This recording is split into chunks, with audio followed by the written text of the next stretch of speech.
अमेरिकी राष्ट्रपति Donald Trump अपनी बयानबाजी के लिए दुनिया भर में मशहूर हैं।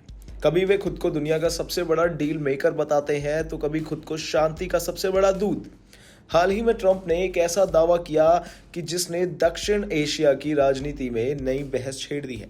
ट्रंप का कहना है कि मई 2025 में भारत और पाकिस्तान के बीच जो तनाव पैदा हुआ था उसे उन्होंने ही सुलझाया था, वरना दोनों देश परमाणु युद्ध के कगार पर खड़े थे। आपको बता दूं, व्हाइट हाउस में अपने दूसरे कार्यकाल की पहली वर्षगांठ मनाते हुए ट्रंप ने मीडिया से कहा कि पिछले 10 महीने में उन्होंने दुनिया के ऐसे 8 युद्ध रुकवाए हैं जो किसी के रोके नहीं रुके थे।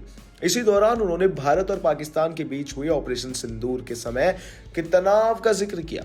ट्रंप ने दावा किया कि उस वक्त पाकिस्तान के 8 विमान गिराए जा चुके थे और हालात इतने बिगड़ गए थे कि दोनों देश एक दूसरे पर परमाणु हमला करने ही वाले थे।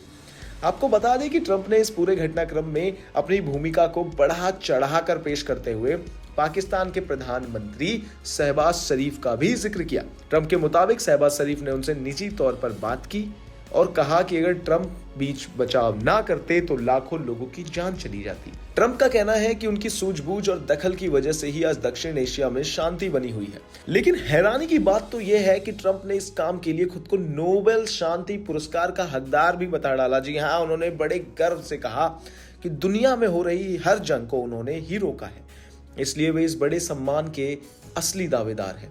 हालांकि यह पहली बार नहीं है जब ट्रंप ने नोबेल पुरस्कार के लिए अपनी दावेदारी पेश की हो। आपको बता दें कि एक तरफ जहां ट्रंप अपनी पीठ थपथपा रहे हैं, वहीं भारत सरकार ने उनके इन दावों की हवा निकाल दी है। जी हां, भारत ने साफ शब्दों में कहा है कि भारत और पाकिस्तान के बीच हुए संघर्ष विराम यानी कि सीज फायर में किसी भी तीसरे देश या मध्यस्थता की कोई भूमिका नहीं थी। ऑपरेशन सिंदूर पहलगाम में हुए आतंकी हमले के बाद भारतीय सेना ने ऑपरेशन सिंदूर चलाया था, जिसके तहत पाकिस्तान की सीमा में घुसकर आतंकी ठिकानों को तबाह किया गया था। पाकिस्तान का अनुरोध भारत के मुताबिक भारतीय सेना की बड़ी कार्रवाई से घबराकर 10 मई 2025 को पाकिस्तान के डीजीएमओ ने खुद भारतीय डीजीएमओ से संपर्क किया था और गोलीबारी रोकने की गुजारिश की थी।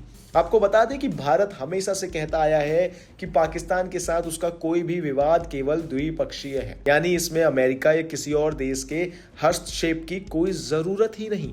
आपको बता दें कि सिर्फ यही नहीं, ट्रंप के इन दावों पर अंतर्राष्ट्रीय विश्लेषक भी सवाल उठा रहे हैं। जो शख्स दुनिया के कई हिस्सों में तनाव बढ़ाने वाले फैसलों के लिए जाना जाता है, वह अचानक खुद को शांति दूत कैसे बता सकता है। अक्सर यह देखा गया है कि ट्रंप अपनी छवि को एक शक्तिशाली मध्यस्थ के रूप में पेश करने के लिए ऐसे बढ़ा चढ़ाकर दावे करते हैं जिनका जमीनी हकीकत से दूर दूर तक नाता नहीं होता। जी हाँ, आपको बता दें कि भारत ने एक बार फिर दुनिया को संदेश दे दिया है कि वह अपनी सुरक्षा से जुड़े फैसले खुद लेने में सक्षम है और उसे अपनी सीमाओं की रक्षा के लिए किसी विदेशी मसीहा की जरूरत तक नहीं। अब देखना यह है कि ट्रंप के इस दावे पर पाकिस्तान की क्या प्रक्रिया आने वाली है, क्योंकि ट्रंप ने सीधे तौर पर वहां के प्रधानमंत्री के हवाले से यह बात कही है। इन तमाम जानकारियों के लिए बने रहिए हमारे साथ भारत एक्सप्रेस पर। धन्यवाद।